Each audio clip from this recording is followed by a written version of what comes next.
Hello बच्चों, जैसा कि आपने टाइटल में देख ही लिया है कि आज हम क्या करने वाले हैं। तो बिना किसी रुकावट के हम अपनी वीडियो स्टार्ट करते हैं। आज हम देखेंगे एक्सरसाइज 5.1। इसका फर्स्ट क्वेश्चन हमसे क्या बोल रहा है, what is the disadvantages in comparing line segment by mere observation. हमारा क्या डिसएडवांटेज है इसमें अगर हम कंपेयर करें लाइन सेगमेंट को। तो हम देखते हैं, ये थोड़ा थ्योरी का पॉइंट ऑफ व्यू से आ गया है, तो एक एक करके हम देखते हैं क्या क्या होता है। By mere observation we can't compare the line segment with slight difference in their length। ठीक है, ये यहाँ पे ये कह रहा है कि हम एक लाइन सेगमेंट को नहीं कि नाप सकते, नहीं कंपेयर कर सकते हैं, क्योंकि हमें ये फिगर से देख के नहीं पता चलेगा। हमेशा ऐसे हमारा पॉइंट ऑफ व्यू देखने का गलत हो कि कौन सी छोटी है कौन सी बड़ी है। फिर आगे क्या है, we can't say which line segment is greater length. ठीक है, हम नहीं कह सकते हैं विदाउट एनी मेजरमेंट, हम ये नहीं कह सकते कि ये वाली लाइन सेगमेंट हमारी बड़ी है या छोटी है। Hence the chances of errors due to improper viewing और मोर। ठीक है, जैसे कि हम स्केल से अगर मैं करूँ तो मेरे को नहीं पता ना कि वो मेरा सही है, 90 डिग्री का एंगल बना रहा है या नहीं बना रहा है। ठीक है, ये हमें नहीं पता चलता। ऐसे ही अगर कोई और हो, जैसे कि हम ये ले ले डिवाइडर ले ले, तो इसे हम रखेंगे, देन उसके बाद स्केल पे जाके रखेंगे तो क्या होगा कि वो कभी दब भी सकता है हमसे या कुछ ज्यादा खुल सकता है, कुछ भी हो सकता है। तो ये थोड़ा वैसा रिस्की सा है कि हमें नहीं पता कि हमारी मेजरमेंट जो हमने निकाली है वो सही भी है या नहीं है, और पोजीशन आइज की हमारी हो जाती है, तो इससे भी हमें नहीं पता चलता कि हमारा जो आंसर निकल के आया है वो सही आया है या गलत आया है। देन सेकंड आते हैं, why is it better to use a divider than a ruler while measuring the length of a line segment. की क्यों जरूर बेटर माना गया है, किससे माना गया है बेटर, डिवाइडर को रूलर से क्यों माना गया है वो देखते हैं। मेजरमेंट के लिए, लाइन सेगमेंट की मेजरमेंट के लिए माना गया है, तो देखते हैं। While using a ruler scale, chances of error, क्यों हो सकते हैं हमारे एरर के चांसेस, क्योंकि हमारा पॉइंट ऑफ व्यू हमें नहीं पता कि हमारी आई अपनी स्केल से कितनी दूर पे कौन सा डिग्री का एंगल बना रही है। ठीक है, तो इससे हमारे क्या हो सकते हैं, चांसेस ऑफ एरर अक्कर हो सकते हैं due to thickness of the ruler. ठीक है, थिकनेस हो सकती है, एंड एंगुलर हो सकता है, जैसे कि अभी मैंने बोला आपको कि हम जरूरी तो है ना कि 90 डिग्री से देख रहे हो, कि शायद से कोई 45 डिग्री एंगल बन रहा हो, कुछ भी एंगल बन सकता है, तो हमारी जो है मेजरमेंट ठीक नहीं निकल सकती है। हेंस यूजिंग डिवाइडर एक्यूरेट, देखो डिवाइडर इज बेस्ट, क्योंकि वो ना हमारा उसमें ये है कि बंद होने के चांसेस कम होते हैं। जब हम उसे वैसे का वैसे एज इट इज उठा के रूलर पे लेके जाएंगे तो क्या होगा, तब हमारा थोड़ी ना होगा। लेकिन जब हम एकदम अचानक से जैसे कि पहले ही हम रूलर से करने लग पड़े उसे मेजर, तो थोड़ी हमारी गलती तो हो ही सकती है। दो तो मैंने बता दी, क्योंकि थिकनेस हो सकती है रूलर की, या तो एंगल हमारा गलत हो सकता है। लेकिन डिवाइडर में ऐसा कुछ नहीं है, तो इसलिए इसे क्या माना गया है, अच्छा बेस्ट माना गया है, किससे, रूलर से बेस्ट माना गया है। ठीक है, अब आते हैं थर्ड पे। तो थर्ड वाला क्या कह रहा है हमसे, ड्रॉ एनी लाइन सेगमेंट से ए बी। ठीक है, ऐसे कोई हमें ड्रॉ करनी है एक line segment, take any point C take any point C lying in between A and B. ठीक है, हमें एक लाइन सेगमेंट बनानी है, देन उसके बीच में कहीं पर भी हम क्या लेंगे, ए एंड बी के बीच में सी पॉइंट लेंगे। Measure the length of A B B C and A C is A B is equal to A C plus B C B.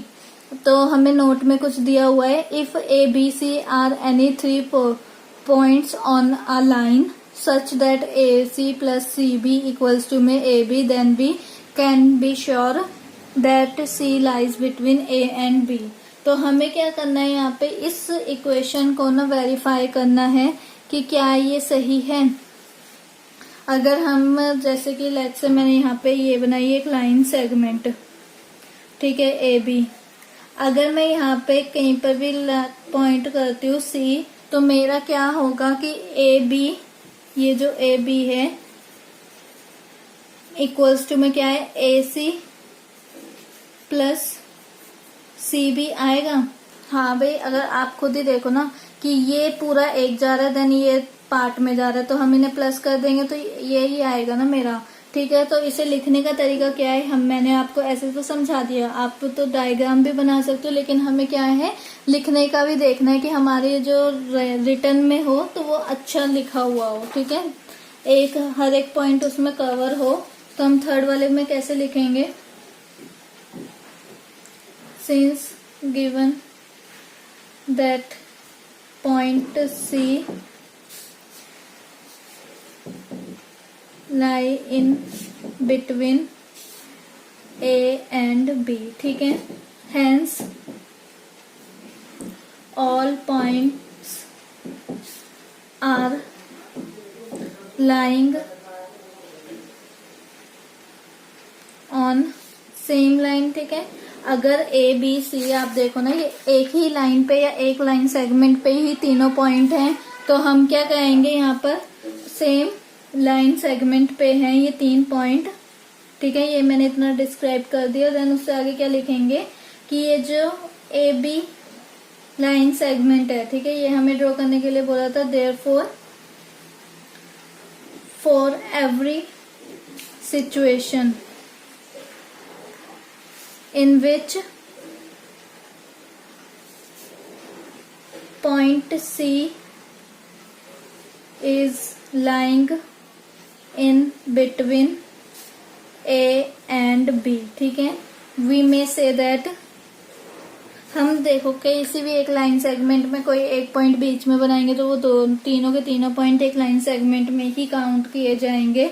तो हम ये कह सकते हैं, क्या कह सकते हैं कि ए बी जब इक्वल होएगा लास्ट के 2 पॉइंट्स को जब हम करेंगे इसे, ये लेफ्ट से ये मेरा क्या है 7 सेंटीमीटर है, तो ये मेरा 4 सेंटीमीटर हो सकता है एंड ये मेरा 3 सेंटीमीटर हो सकता है। ठीक है, तो क्या मैं इन दोनों को जब प्लस करूंगी तो 7 सेंटीमीटर आएगा। क्या मेरा A B 7 centimetre equals to में 4 सेंटीमीटर प्लस 3 सेंटीमीटर इक्वल होगा, यस, है ना। तो हम इधर वो ही लिखना चाहते हैं, हम यहाँ पे एग्जाम्पल नहीं दे सकते, तो हम क्या करेंगे, या तो पेपर में ऐसे एक फिगर बना देंगे पहले, देन उसके बाद ये पूरी हम अपनी ऑब्जर्वेशन या जो हम अपना बात कहना चाहते हैं वो लिखे आएंगे कि ए सी प्लस सी बी है। ठीक है, अब इन्होंने क्या बोला है कि एक एग्जाम्पल से और समझा देते हैं अपनी भाषा में। ठीक है, एक एग्जाम्पल है हमारा कि A B is a line segment of length, कितनी लेंथ है उसकी, 7 ही लेते हैं हम। ठीक है, 7 centimetre, and C is a point between A and B such that A C equals to में 3 सेंटीमीटर है and C B equals to में 4 सेंटीमीटर है। ठीक है, देन हैंस क्या मेरा A C plus C B equals to में, हाँ, A C plus C B मेरा इक्वल्स टू में 7 सेंटीमीटर आएगा, तो मेरा 7 सेंटीमीटर ही आएगा। 4 प्लस 3 या 3 प्लस 4 क्या आता है, 7 सेंटीमीटर, एंड साथ ही साथ देयरफॉर मेरा ए बी भी क्या है, 7 सेंटीमीटर है। तो क्या ये दोनों इक्वल है, यस, हैंस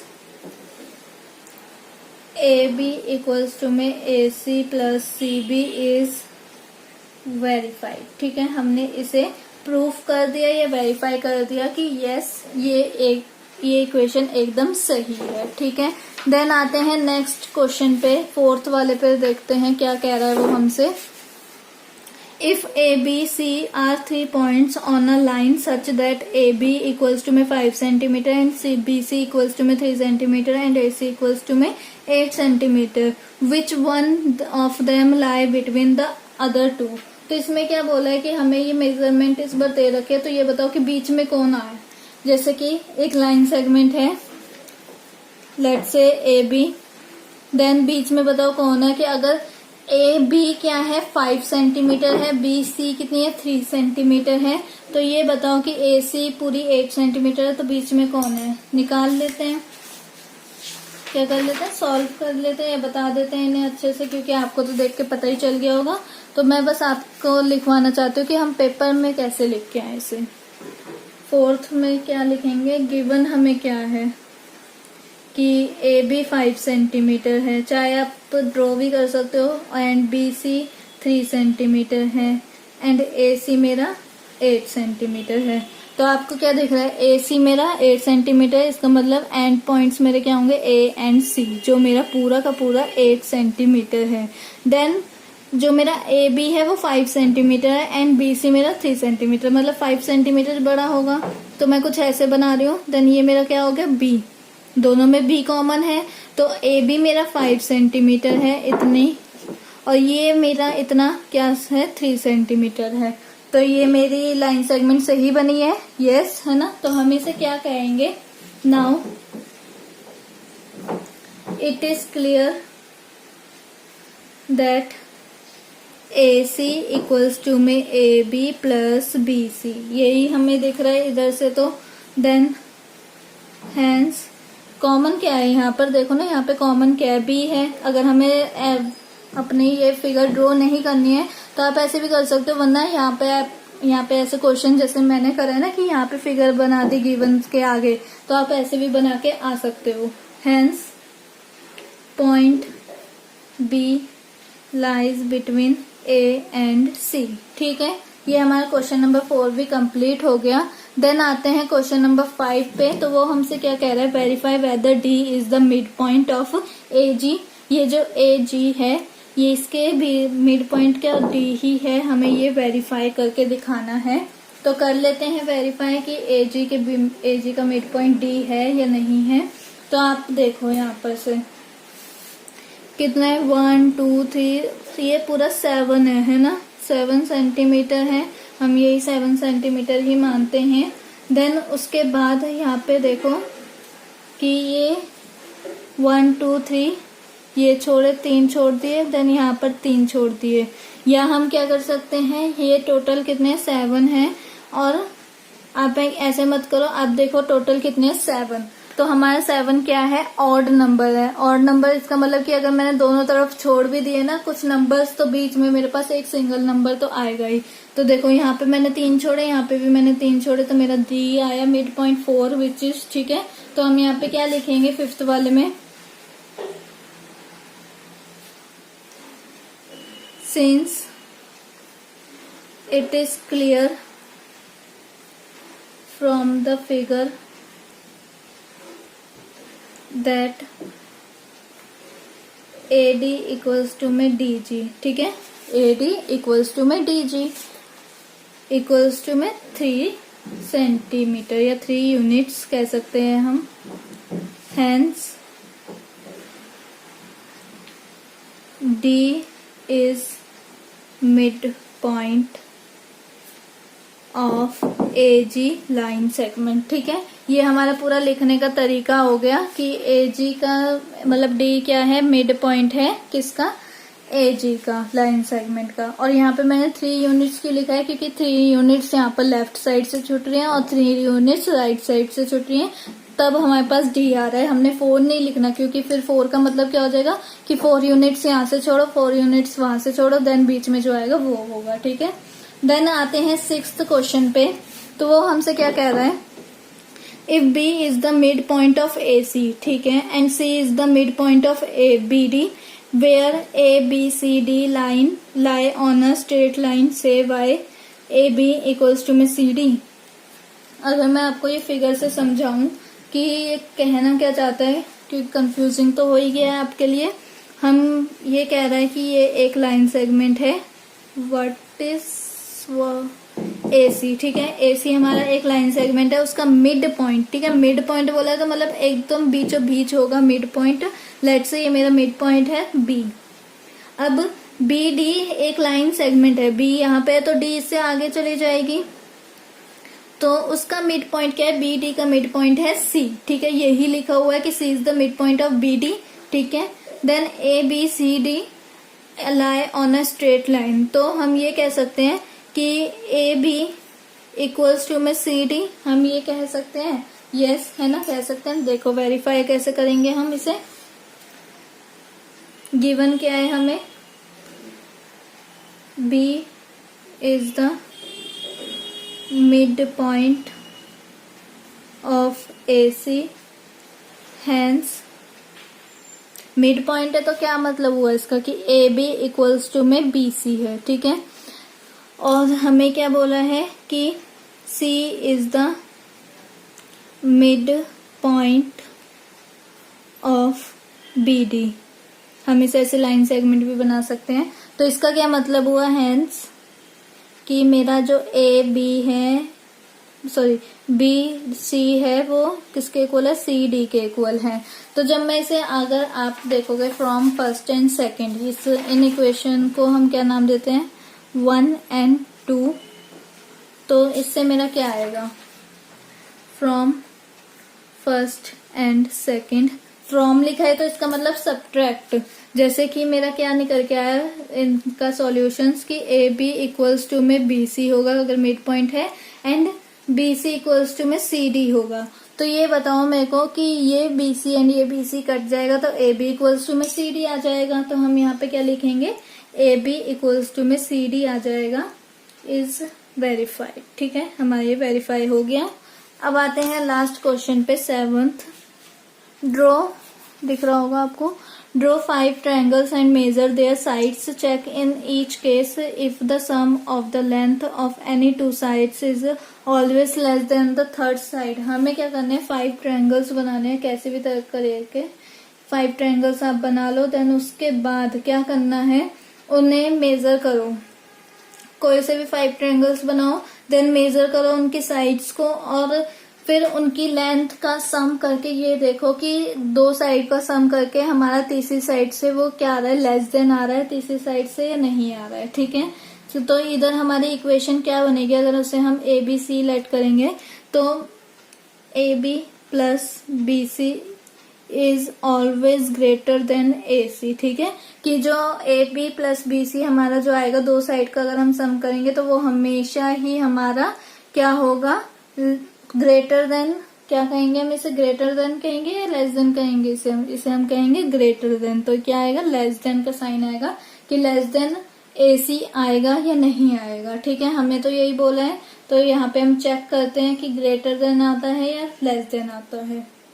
तो केस 1 मैं आपको करवा देती हूँ, देन बाकी के केस आप क्या करोगे, 4 केस आप घर से करोगे, देन मेरे को बताओगे कि आपका क्या है और कहाँ पे बताना है, कमेंट सेक्शन में बताना है कि ग्रेटर देन आया है या लेस देन आया है।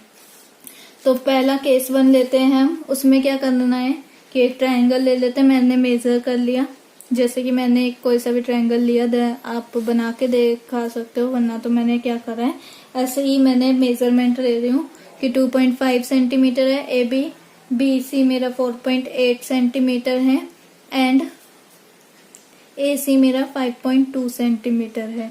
हमें क्या बताना है कि AB प्लस BC को करें तो 2.5 सेंटीमीटर को जब हम प्लस करेंगे 4.8 सेंटीमीटर से, तो मेरा क्या आएगा, डेसिमल वाले हमें प्लस करना आते ही हैं, तो यहाँ पे आ जाएगा 13, यहाँ पे पॉइंट है, देन 6, 7.3 आएगा, एज 7.3 इज ग्रेटर देन 5.2। तो क्या हुआ हमारा इक्वेशन, ये वाली तो बनी नहीं, क्या इक्वेशन नहीं बनी कि AB plus B C is always smaller than या लेस देन ए सी, ये इक्वेशन हमारी नहीं बनी। हमारी इक्वेशन क्या बन गई है कि A B plus B C is greater than A C, है ना। 7.3 इज ग्रेटर देन 5.3, तो हम यहाँ पे क्या लिखेंगे, hence the sum of any two sides, जरूरी नहीं है कि आप पॉइंट वाले लो, आप सिंगल सिंगल जैसे 4, 5, 3 भी ले सकते हो, एक पूरा नंबर, लेकिन आप फ्रैक्शन फॉर्म में नहीं ले सकते हो। तो आप बाकी के केसेस अपने आप करोगे और मेरे को कमेंट में बताओगे कि आपका क्या आया, ग्रेटर देन आया या लेस देन आया, जो भी आया है वो आप बताओगे, ताकि मेरे को पता चले कि आप भी कर रहे हो या नहीं कर रहे हो। ठीक है, ये मेरा क्या आ गया है कि अगर हम किसी भी दो मतलब एक ट्रायंगल मैंने बनाया जिसकी मेजरमेंट सी थी, तो मैंने उनकी दो साइड्स को प्लस करा, तो मेरा क्या आ रहा है, उससे ग्रेटर देन आ रहा है थर्ड साइड से। ठीक है, हमारी एक्सरसाइज यहीं पर ही कंप्लीट होती है। देन मिलते हैं हम अपने नेक्स्ट वीडियो में। अपना होमवर्क बिल्कुल मत भूलना एंड सबमिट भी करा देना। कहाँ पे सबमिट कराना है भाई, कमेंट में बताओ कि क्या है, वही हमारा सबमिट हो गया है। एंड नेक्स्ट वीडियो में हम देखेंगे अपना नेक्स्ट टॉपिक। अगर आपको मेरी वीडियो अच्छी लगी और आप चाहते हो कि ऐसी वीडियोस और आती रहें, तो इसे लाइक कीजिए, शेयर कीजिए एंड सब्सक्राइब करिए। Thank you.